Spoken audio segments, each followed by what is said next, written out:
હર હર મહાદેવ, માતા પાર્વતીની જય। આજના વિડીયોમાં આપણે અખંડ સૌભાગ્ય આપતું જયા પાર્વતી વ્રતનો મહિમા, તેની પૂજન વિધિ અને તેની વ્રત કથા સાંભળીશું। બોલો ગૌરી માતની જય, ભોળાનાથ શિવ શંભુની જય। અષાઢ મહિનો એટલે વ્રત ઉપવાસ અને તહેવારનો મહિનો। અષાઢ સુદ 13થી શિવ પાર્વતીની પૂજા અર્ચનાનું વ્રત એટલે જયા પાર્વતી વ્રત શરૂ થાય છે અને તેની પૂર્ણાહુતિ અષાઢ વદ બીજના દિવસે તથા તેના પારણા ત્રીજના દિવસે કરવામાં આવે છે।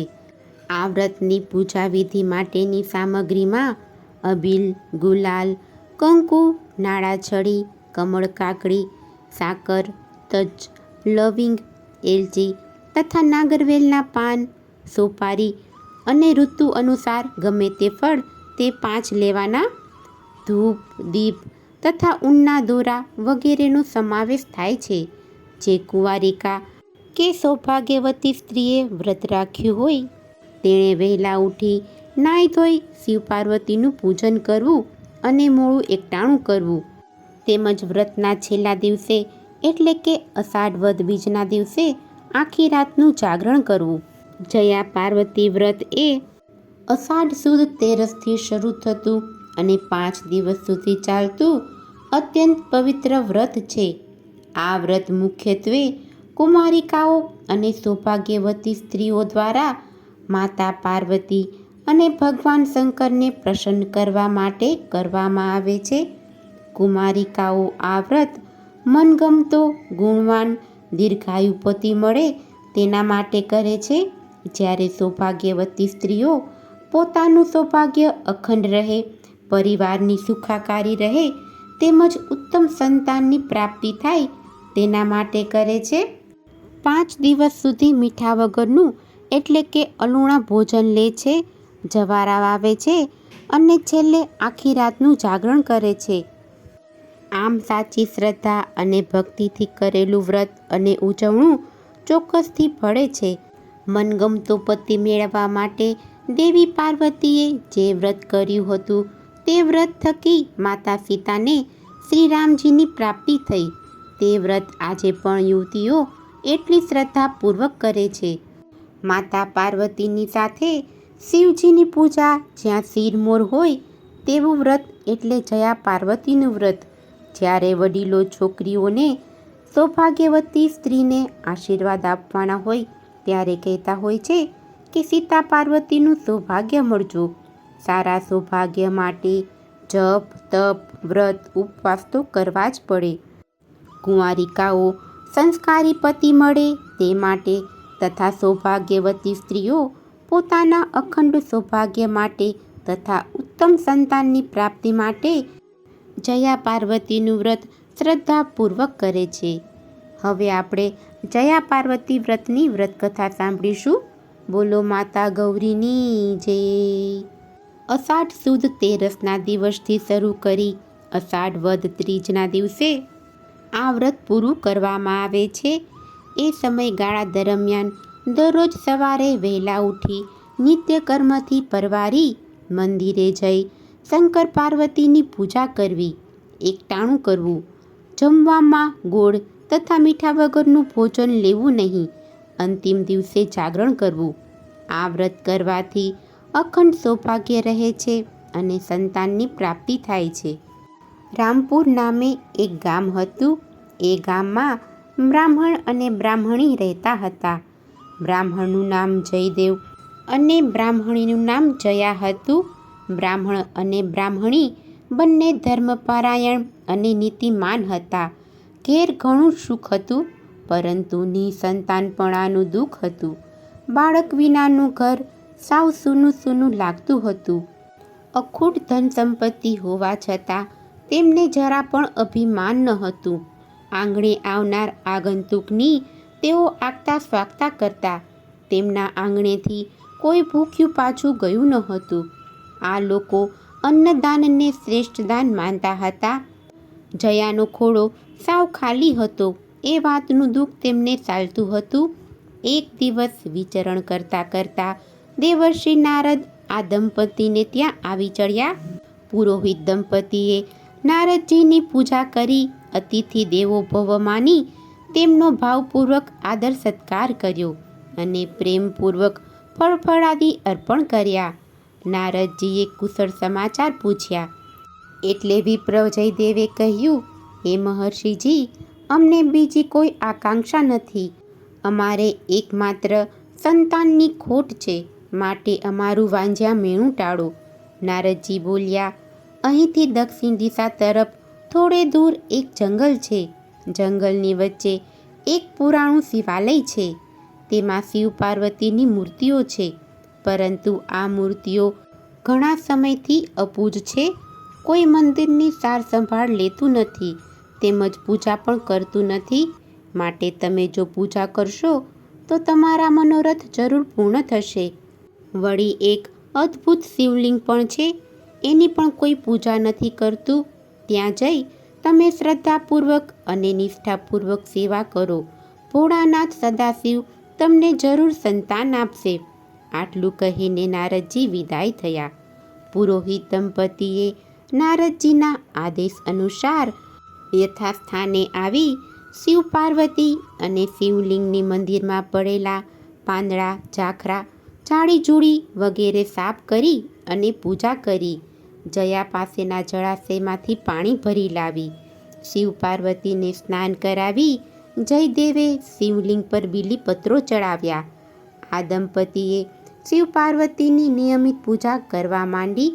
ઘણા વર્ષો સુધી તેમણે ભગવાન શિવની પૂજા કરી, પણ ભગવાન તેમના પર પ્રસન્ન ન થયા. આથી તેઓ મૂંઝવણમાં પડી ગયા. તેમને હૈયામાં ફાળ પડી કે શું અમારી સેવા, પૂજા, આરાધના વ્યર્થ જશે? શું ભગવાન અમારી ઈચ્છા પૂરી નહીં કરે? તેમ છતાં તેઓ શ્રદ્ધાપૂર્વક ફરી પાછા શિવજીની પૂજા ઉપાસનામાં લીન થઈ ગયા. એક દિવસ પુરોહિત જયદેવ પૂજા માટે પુષ્પો લેવા માટે ગયો. પતિને ફૂલ લઈને આવતા આજે ઘણી જ વાર લાગી. તેથી જયા મનોમન શંકા કુશંકા કરવા લાગી. તેનો જીવ આકુળ વ્યાકુળ થવા લાગ્યો. ઘણી વાર રાહ જોઈ. આખરે જયા પતિને શોધવા નીકળી. ભયંકર જંગલમાં એક વૃક્ષ નીચે જયદેવ બેભાન અવસ્થામાં પડ્યો હતો. પગની પીંડી લોહીવાળી હતી. બાજુમાં એક કાળોતરો સર્પ ફૂફાડા મારતો જાળીમાં સરકી રહ્યો હતો. પત્ની સમગ્ર પરિસ્થિતિને પામી ગઈ. પુરોહિત સર્પદંશ થતાં મૃત્યુ પામ્યો હતો. જયા સુધબુધ ખોઈ બેઠી. તે મૂર્છા પામી અને ધરતી પર ઢળી પડી. થોડી વાર પછી જયાને કળવળી તો પોતાની સમક્ષ માતા પાર્વતીજી પ્રગટ થઈ અને ઊભા હતા. પાર્વતીજીએ જયાને આશ્વાસન આપ્યું. તેમણે જયાને રડવાનું કારણ પૂછ્યું. જયાએ પોતાનો પતિ સર્પદંશથી મૃત્યુ પામ્યો એ હકીકત કહી સંભળાવી. માતા પાર્વતીએ તેને સાંત્વના આપતા કહ્યું, દીકરી, તું જરાય ચિંતા ના કરીશ. હું હમણાં જ તારા પતિને સજીવન કરી દઉં છું. એમ કહી પાર્વતીજીએ જયદેવના મૃત શરીર ઉપર પાણી છાંટ્યું. આથી તે આળસ મળી અને બેઠો થયો અને સાક્ષાત માને પોતાની સમક્ષ ઊભેલા જોઈ અને પગમાં પડ્યો. જયા પણ તેમને પગે પડી. ત્યારબાદ પતિ પત્નીએ પોતાની પુત્ર પ્રાપ્તિ અંગેની ઝંખના માતાજીને કહી. તેના માટે તેઓએ ઘણા વર્ષો સુધી ભગવાન શંકરની આરાધના કરી તે પણ કહી સંભળાવ્યું. તેમની વાત સાંભળી અને માતા પાર્વતી બોલ્યા, તમે બંને જયા પાર્વતીનું વ્રત કરો તો તમને જરૂર સંતાનની પ્રાપ્તિ થશે. ત્યારે જયાએ પૂછ્યું, માતાજી, આ વ્રત કેવી રીતે કરવું એની અમને કશી ખબર નથી, માટે કૃપા કરી અમને એ વિશે માહિતી આપો. ત્યારે પાર્વતીજી બોલ્યા, આ વ્રત અષાઢ સુદ તેરસના રોજ લેવું અને વદ ત્રીજના રોજ પૂર્ણ કરવું. વ્રતધારીએ 5 દિવસ મીઠું અને ગોળવાળું ખાવું નહીં અને એકટાણું કરવું. છેલ્લા દિવસે રાતનું જાગરણ કરવું.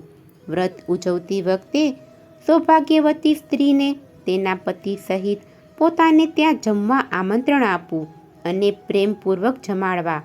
સૌભાગ્યવતી સ્ત્રીને કંકુ, કાજળ, કાંસકી વગેરે સૌંદર્ય પ્રસાધનો દાનમાં આપવા.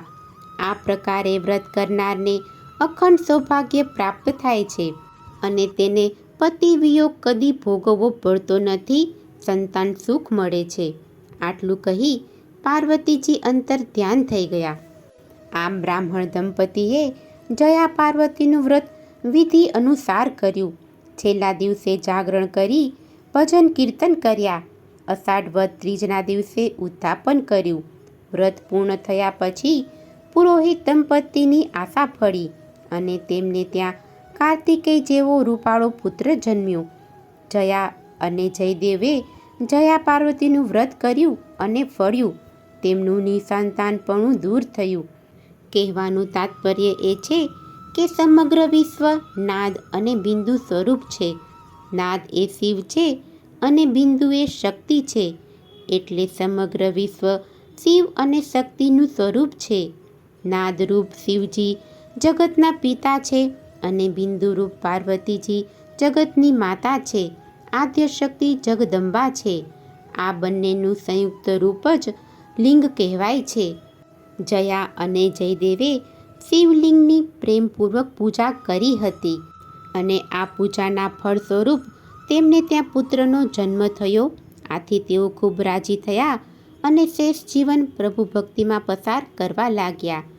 જયા પાર્વતીનું વ્રત જયદેવ અને જયાને ફળ્યું તેમ સૌ કોઈને ફળે. હે ભોળાનાથ શિવશંભુ, માતા પાર્વતી, તમે જેવા જયા અને જયદેવને ફળ્યા તેવું તમારું વ્રત કરનાર, કથા વાંચનાર, સાંભળનાર સૌ કોઈને ફળજો. બોલો માતા ગૌરીની જય, ભોળાનાથ શિવશંભુની જય. જો તમને આજની આ કથા પસંદ આવી હોય તો એક લાઈક આપી ચેનલને સબસ્ક્રાઈબ કરો. આજની આ કથા સાંભળવા બદલ આપનો ખૂબ ખૂબ આભાર. જય શ્રી કૃષ્ણ.